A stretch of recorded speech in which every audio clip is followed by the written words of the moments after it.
This is so good. I love that. Shh! Quiet, please. Hello class. Welcome to this week's filmmaking lesson. I might not be here at Loyalist College.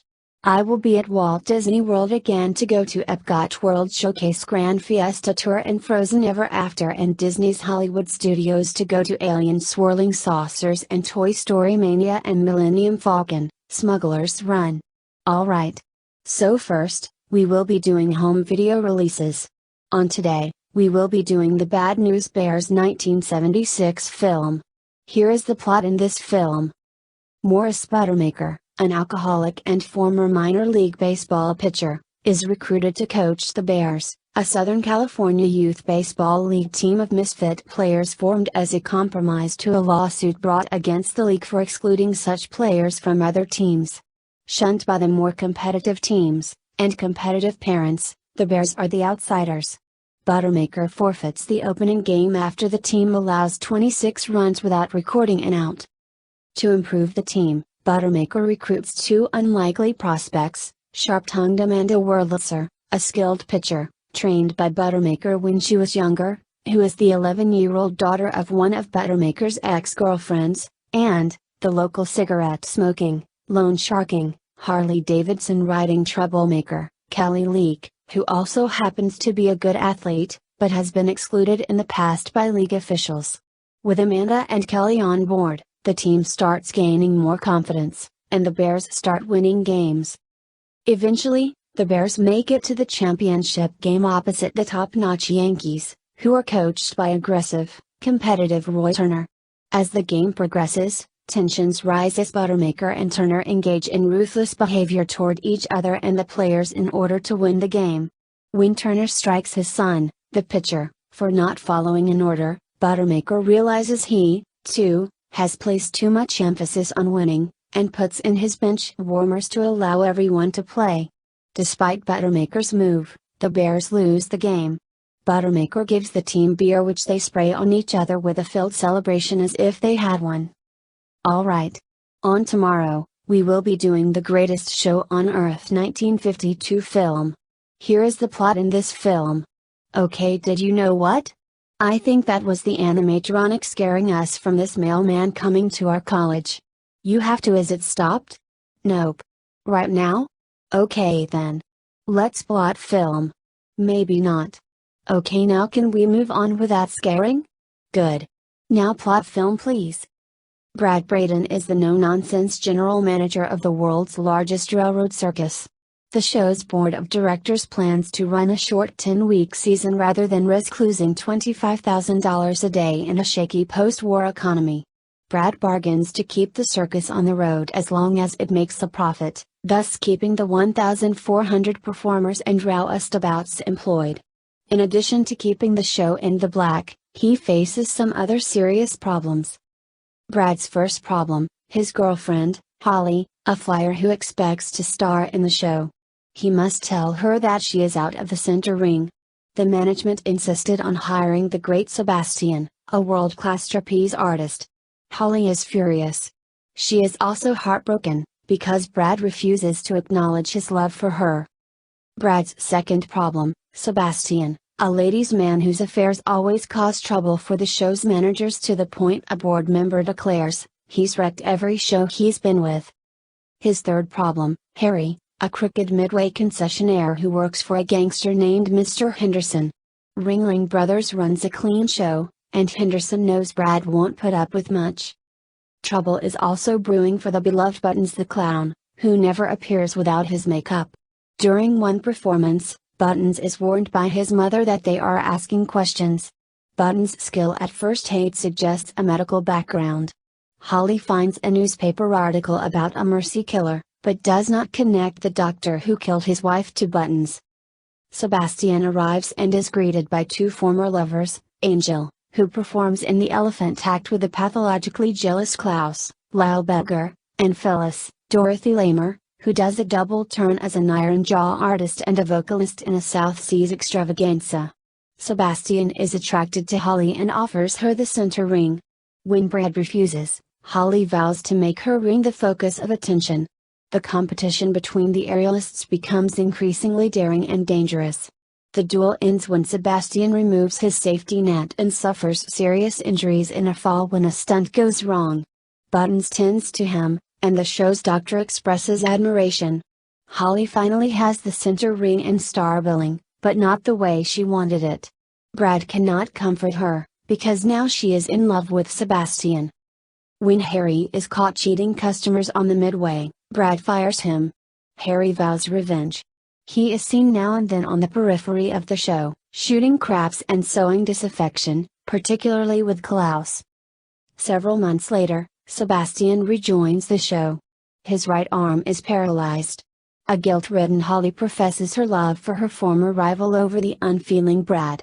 Angel calls Holly a fool for busting up the swellest guy in the circus and makes a pass at Brad. They become an item. Klaus cannot accept that Angel does not want him. At one stand, Special Agent Gregory of the FBI appears on the lot during teardown and asks Brad whether the circus doctor resembles a man he is hunting. Brad has never seen Buttons without makeup and does not recognize the man in the photo. The detective boards the train to continue his investigation. When Buttons tells Brad that Sebastian has feeling in his injured hand, a sign that his disability is not permanent, Brad makes the connection and casually observes that the police will be taking fingerprints at the next stand. He implies to Buttons he should make himself scarce until Gregory leaves the show to search elsewhere. Harry and Klaus stop the first of the circus's 2 trains to steal the day's receipts. Klaus sees the second section coming and realizes that Angel is aboard. He drives the automobile head-on toward the train in an attempt to signal the engineer to stop the train. The second section smashes the car off the tracks and crashes into the first section in a spectacular collision that derails train cars, breaks animal cages open, shreds equipment, and injures people by the score. Brad is pinned in the wreckage, bleeding from a cut artery. Buttons tries to slip away from the wreck site, but Holly pleads with him to save the man she loves. Buttons gives Brad a direct transfusion from Sebastian, who has the same rare blood type. Gregory assists him.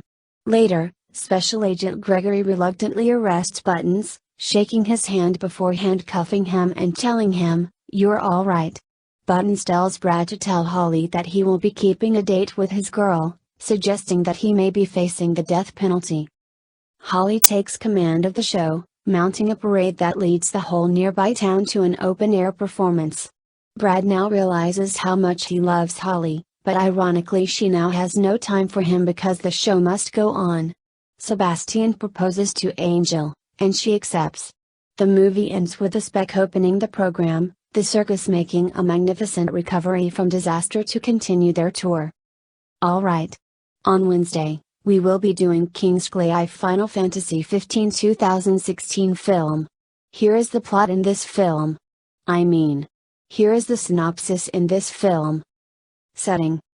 King's takes place on the Earth-like world of Eos, running parallel to the opening events of Final Fantasy XV. The kingdom of Lucis is home to a magical crystal, given to humanity by the world's deities and used by the ruling Sealam dynasty to defend Lucis from invaders via a magical barrier known as the Wall. The crystal is kept in a special chamber within the royal citadel, its powers only accessible through the hereditary ring of the Lucii. 345. For centuries, Lucis has been at war with the militaristic and technologically advanced Empire of Niflheim, which has conquered the other nations using its Magitech armies. 46. Lucis's crown city Insomnia is protected from Niflheim by the Kingsglaive, an elite corps made up of immigrants from beyond the city limits with whom the crystal's power are shared by the ruling monarch Regis Lucis Sealam. 4567. The movie opens with Regis accepting a peace treaty with Niflheim. As part of the treaty, Regis must cede the territories around Insomnia to Niflheim and have his son Prince Noctis marry Lunafria Nox Flaret, former Princess of Tenebrae. Plot. During a visit to Tenebrae, Regis and Noctis, who is recuperating from a near-death experience, are targeted for assassination by Niflheim. Tenebrae is subsequently attacked, and in the invasion Queen Sylva is killed by Niflheim's General Glauca. Regis attempts to flee with Lunafria, but she decides to stay with her brother Rivas. Both become subjects under Niflheim's rule. 12 years later, the King's Glaive fight to protect Lucis's borders from attacks by Niflheim's Magitech army and demons, unnatural monsters tamed for military use. During one such operation, Nyx Ulrich defies his orders to withdraw to rescue his friend Liberatus from a demon. Regis, whose magic powers the wall and is growing weaker due to advancing age, accepts Imperial Chancellor Ardun Izunia's offer of peace. This causes dissension among the King's Glaive, who feel Regis is abandoning their families. 2 days before the treaty is to be signed, King's Glaive member Crow is sent on a mission to escort Lunafaria to Altissa to meet Noctis, but is killed en route. Her death causes Liberatus to leave the King's Glaive and join a group of Lucian rebels. At a party dedicated to the signing of the treaty, attended by both Regis and Niflheim's Emperor Rydila's Aldercapt, Lunafaria meets with Nyx before being secretly abducted by Glauca. Nyx discovers this and finds that Niflheim has stationed their army outside Insomnia.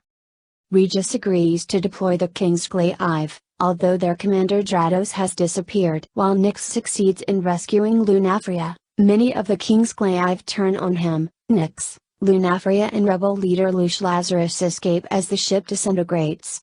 At the treaty signing ceremony, the Niflheim delegation springs a surprise attack and kills the ruling council, while their army meanders by destroying the wall with help from the rebels, who are subsequently massacred. Lunafaria and Nyx reach the citadel just as Regis is battling Glauca. During the fight, Glauca cuts the ring of the Lucii from Regis's hand. Regis attempts to put on the ring and claim its power, but it rejects him and destroys his arm before he can remove it. Nyx, Lunafaria and Regis retrieve the ring and flee with Glauca in pursuit. Regis forces the two to go on without him, dying in his ensuing battle with Glauca. Aldercapt and Ardun, having successfully stolen the crystal, leave Insomnia to be destroyed by Niflheim's demons. Summoned to the city plaza by a call from Drados, Nyx and Lunafaria are cornered by Lush, who reveals himself to be Crow's killer. Lush almost kills Nyx before being tricked by Lunafaria into putting on the ring, resulting in his death. Drados then appears, but is attacked by Liberatus, who reveals that Drados is in fact Glauca. Just as Glauca is about to kill them, Nyx puts on the ring. He is confronted by the spirits of the past kings of Lucis, initially rejected due to being not of their bloodline. His resolve and the threat to the crystal persuade them to allow his use of their power at the cost of his life. After fending off Glauca, Nyx returns the ring to Lunafaria before entrusting her to Liberatus, telling them to flee. With the ring's borrowed power he engages Glauca in a titanic battle throughout Insomnia, animating the city's statues of past rulers, known as the Old Wall, to combat Niflheim's demons. Their fight ends as dawn approaches, with Nyx mortally wounding Glauca. Nyx dies shortly after as payment for using the ring's power, wishing for Noctis to rule well in the future. In the aftermath, Liberatus escorts Lunafaria out of the city, but she tells him to stay behind. Lunafaria then leaves with the ring to find Noctis. In a post-credits scene, Noctis and his companions are en route to Altissa when their car breaks down, leading into the opening scenes of Final Fantasy XV. Alright. On Thursday, we will be doing our Friend 2019 film by Kimono friends Coben and Serval. Here is the plot in this film. Unfortunately there is no plot. This article doesn't have the story. Alright. On Friday, we will be doing the Ten Commandment 1956 film. Here is the plot in this film. After hearing the prophecy of a Hebrew deliverer, Pharaoh Ramesses I of Egypt orders the death of all newborn Hebrew males. Cable saves her infant son by setting him adrift in a basket on the Nile. Pythia, the Pharaoh Ramesses' recently widowed daughter, and sister of the future Pharaoh Seti I, finds the basket and decides to adopt the boy even though her servant, Memnet, recognizes the child as Hebrew. Pythia names the baby Moses. Prince Moses grows up to become a successful general, winning a war with Ethiopia and establishing an alliance. Moses and Nefertiti fall in love, but she must marry the next pharaoh. While working on the building of a city for Pharaoh Seti I's Jubilee, Moses meets the stonecutter Joshua, who tells him of the Hebrew God. Moses saves an elderly woman from being crushed not knowing that she is his biological mother, Cable, and he reprimands the taskmaster and overseer Baca. Moses reforms the treatment of slaves on the project, but Prince Ramesses, Moses' adoptive brother and Seti's son, charges him with planning an insurrection. Moses says he is making his workers more productive, making Ramesses wonder if Moses is the man the Hebrews are calling the deliverer. Nefertiti learns from Memnet that Moses is the son of Hebrew slaves. She kills Memnet but reveals the story to Moses after he finds the piece of Levite cloth he was wrapped in as a baby, which Memnet had kept. Moses follows Pythia to Yokabel's house where he meets his biological mother, brother Aaron, and sister Miriam. Moses learns more about the slaves by working with them. Nefertiti urges him to return to the palace so he may help his people when he becomes pharaoh, to which he agrees after he completes a final task. Moses saves Joshua from death by killing Baca, telling Joshua that he too is Hebrew. The confession is witnessed by the overseer Dathan, who then reports to Prince Ramesses. After being arrested, Moses explains that he is not the deliverer, but would free the slaves if he could. Seti declares Prince Ramesses his sole heir, and Ramesses banishes Moses to the desert. At this time Moses learns of the death of his mother. Moses makes his way across the desert to a well in Midian. After defending 7 sisters from Amalekites, Moses is housed with the girl's father Jethro, a Bedouin sheik, who worships the God of Abraham. Moses marries Jethro's eldest daughter Siphrah. Later, he finds Joshua, who has escaped hard labor. While farming, Moses sees the burning bush on the summit of Mount Sinai and hears the voice of God. Moses returns to Egypt to free the Hebrews. Moses comes before Ramesses, now Pharaoh Ramesses II, to win the slaves' freedom, turning his staff into a cobra. Jan performs the same trick with his staves, but Moses' snake swallows his. Ramesses prohibits straw from being provided to the Hebrews to make their bricks. Nefertiti rescues Moses from being stoned to death by the Hebrews, wherein he reveals that he is married. Egypt is visited by plagues. Moses turns the river Nile to blood at a festival of Pnim and brings burning hail down upon Pharaoh's palace. Moses warns him the next plague to fall upon Egypt will be summoned by Pharaoh himself. Enraged at the plagues, Ramesses orders all firstborn Hebrews to die, but a cloud of death instead kills all the firstborn of Egypt, including the child of Ramesses and Nefertiti. Angrily, Pharaoh exiles the Hebrews, who begin the exodus from Egypt. After being taunted by Nefertiti, Ramesses takes his army and pursues the Hebrews to the Red Sea. Moses uses God's help to stop the Egyptians with a pillar of fire and parts the Red Sea. After the Hebrews make it to safety, Moses releases the walls of water, drowning the Egyptian army. A devastated Ramesses returns empty-handed to Nefertiti, stating that he now acknowledges Moses as God. Moses again ascends the mountain with Joshua. He sees the 10 Commandments created by God in 2 stone tablets. Meanwhile, an impatient Dathan urges a reluctant Aaron to construct a golden calf idol. A wild and decadent orgy is held by most of the Hebrews. After God informs Moses of the orgy, the latter descends from the mountain and reunites with Joshua. Enraged at the sight of decadence, he throws the tablets at the golden calf, which explodes, killing the wicked revelers, and causing the others to wander in the wilderness for 40 years. An elderly Moses later leads the Hebrews towards Canaan. However, he cannot enter the promised land due to a mentioned previous disobedience to the Lord. He instead names Joshua as leader, and bids farewell to the Hebrews at Mount Nebo. Alright.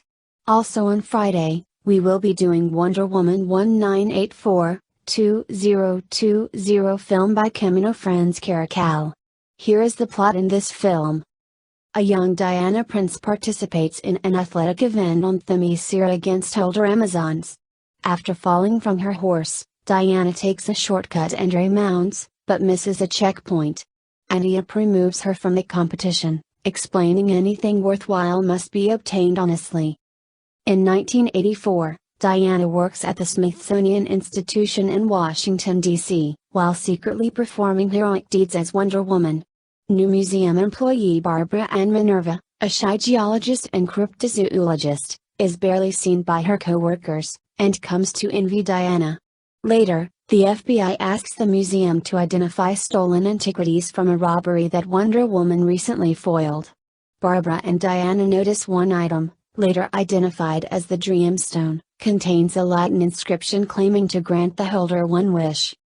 Barbara wishes to become like Diana, but acquires the same superpowers, while Diana unknowingly wishes for her deceased lover Steve Trevor to be alive, resurrecting him in another man's body. The two are reunited at a Smithsonian gala. Failing businessman Max Lord Lorenzano tricks Barbara and steals the Dreamstone, hoping to use its power to save his bankrupt oil company. He wishes to become the stone and gains its wish-granting powers, becoming a wealthy and powerful figure who creates chaos and destruction as his powers trigger worldwide instability. Barbara, Diana, and Steve discover that the Dreamstone was created by Delos Mendacius, the god of mischief, also known as Duke of Deception. It grants a user's wish while exacting a toll unless they renounce the wish or destroy the stone. Although Diana's power and Barbara's humanity diminish, both are unwilling to renounce their wishes. Learning from the US president of a satellite system that broadcasts signals globally, Max, whose powers are causing his body to deteriorate, plans to globally grant wishes to steal strength and life force from the viewers and regain his health. Diana and Steve confront him at the White House, but Barbara, now aligned with Max, defeats Diana, escaping with Max on Marine One. Steve convinces Diana to renounce her wish and let him go, restoring her strength and gaining an ability to fly. Donning the armor of Amazon warrior Asteria, Diana flies to the satellite headquarters and again battles Barbara, who has transformed into a humanoid cheetah after wishing to become an apex predator.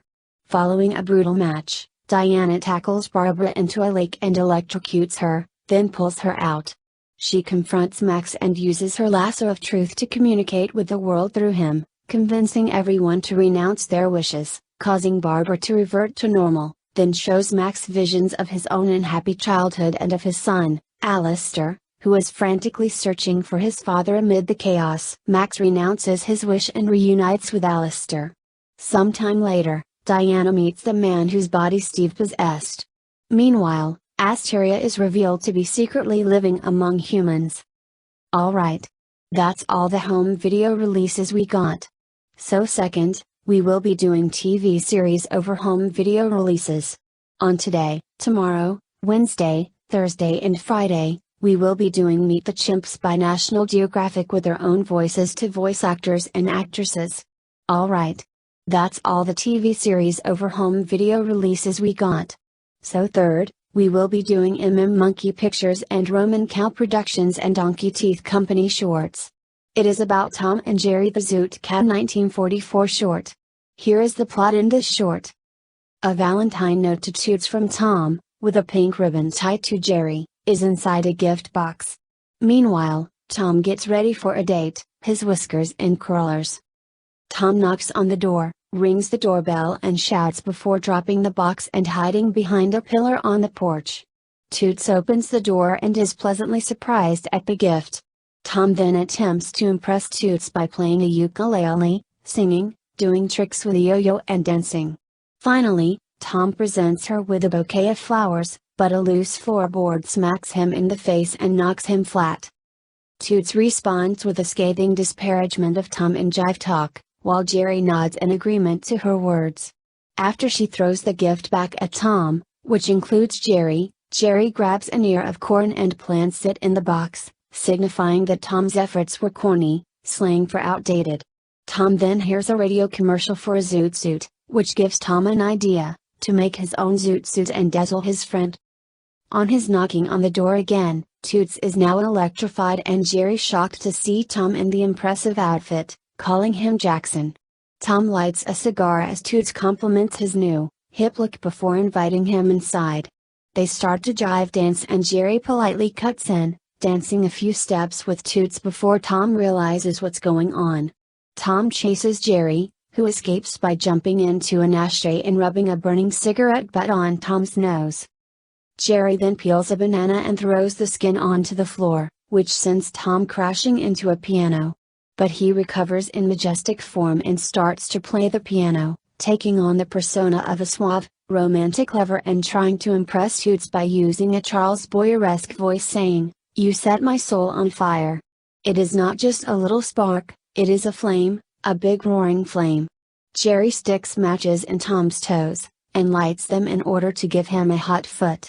Tom unwittingly continues with a fire-related wooing until the flames engulf his feet. He pauses, sniffs the smoke-filled air, and remarks in a Groucho Marx voice say, "Something is burning around here," then realizes his foot is burning and leaps about, yelling hysterically. Tom then pursues Jerry, who opens up a floor vent door, causing the pursuing cat to fall down to the basement. Jerry resumes dancing with Toots. Tom returns, determined to flatten Jerry with a fireplace shovel. A chase ensues. Jerry hides behind a table leg and uses his foot to trip Tom. Jerry clips the hanger in Tom's jacket to a window shade, then kicks Tom in the eyes. Tom angrily pursues the fleeing mouse, but the shade rolls back, taking Tom with it. By the window, Tom gets repeatedly dunked in a fishbowl. This causes the suit to shrink and squeeze the cat and eventually pop off his body. Jerry jumps into the shrunken suit, which is now a perfect fit for him. He then struts away, pleased with his new suit. Alright. That's all the shorts we got. So forth, we will be doing Samsung Galaxy S21 Plus. The story continues when Mai finds the missing person of Beatrice's father, Morris. He got man up to the basement dungeon at Hancock Crescent in Orleans, Ontario, Canada. She ride into Mai's car with her magical girls. After when she stopped by the market or stores in Kyoto, Ontario, Canada, she only had fun. So they went off for adventure to find Beatrice's missing father. Alright. That's all we got for today, let's do some work now. Alright, let's do some work now. Hello guys. Hi. Hi. Hi. Hi. Hi. Hi. Hi. Hi. Hi. Hi. Hi. Hi. Hi. Hi.